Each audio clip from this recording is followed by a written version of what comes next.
"Thank you, Mr. Penning. Call me if I can be of any further assistance," she told him. "All business." Then she shook his hand and left the law office, the unopened envelope clutched in hand. When she got out to her car, Violet started the engine, tossed the envelope into the passenger seat, and then paused. She rubbed her forehead, willing the headache behind her eyes to go away. Envelopes were an old favorite of the late Phineas DeWitt. When she was 8, her father had given her an envelope for her birthday. Inside was a clue that, if followed, would lead her to a trail of additional clues. She'd been so excited at the time, and after a series of envelope clues, each one more complex than the last, she arrived at her present. It was a copy of the Encyclopedia on the Study of Ancient Hieroglyphics, used. The inscription inside said, "To Phineas, thanks for being a great teacher." Granted, it was an interesting book, but her 8-year-old self had wanted a Barbie. Phineas paid no attention to Violet's other birthdays until she turned 16. She'd received another envelope in the mail and had been excited despite initial trepidation. At the end of the chase, however, her present had been a copy of a doctoral thesis written by one of her father's students on Minoan frescoes. He'd tacked a note to it that read, "Pay attention, Violet.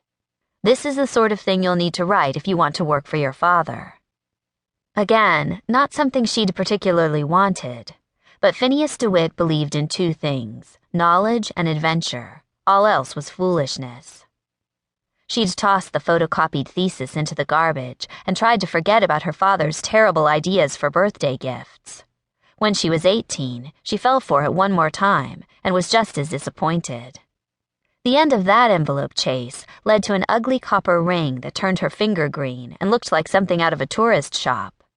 That was after a week of frantic searching to find what her father had left her, hoping against hope that he'd remembered what she liked, her fears and hopes and dreams, and that he'd give her a present that showed he really, truly did understand his daughter. Not so much. Phineas DeWitt gave presents, but in the end, it was still all about him. Just like everything else with her father's games, she knew that her initial excitement would lead to inevitable disappointment. The envelopes and the challenge were to mask the fact that Phineas put no thought or effort into her presence, just like he'd put no thought or effort into being her father. And she knew what, and who, this last envelope game would lead to without even having to look. "Oh, Father, I know what you're up to. This is just one more little game, and I've no intention of playing this time. Nothing you say or do can make me want to talk to Jonathan Lyons ever again." Violet didn't think she was a hard, unforgiving type. She was nice, darn it, and understanding. But when a guy gave you pretty words, got you pregnant, and abandoned you, that wasn't so easy to forgive or forget, no matter what her father wanted. Some things you just couldn't let go. "This is her classroom," Principal Esparza said to Jonathan Lyons, gesturing at the door ahead. "You're sure Ms. DeWitt is expecting you? She didn't indicate to me that she was anticipating a visitor, and this is a closed campus." The principal sounded disapproving, but she hadn't kicked him out. It was amazing what you could do if you showed up in an expensive suit with your personal bodyguard. Of course, being famous, or infamous, in the right circles certainly helped. "She's expecting me," Jonathan said, adjusting the front of his suit jacket. "Perhaps she simply forgot to notify you. Violet is an old family friend of the Lyonses."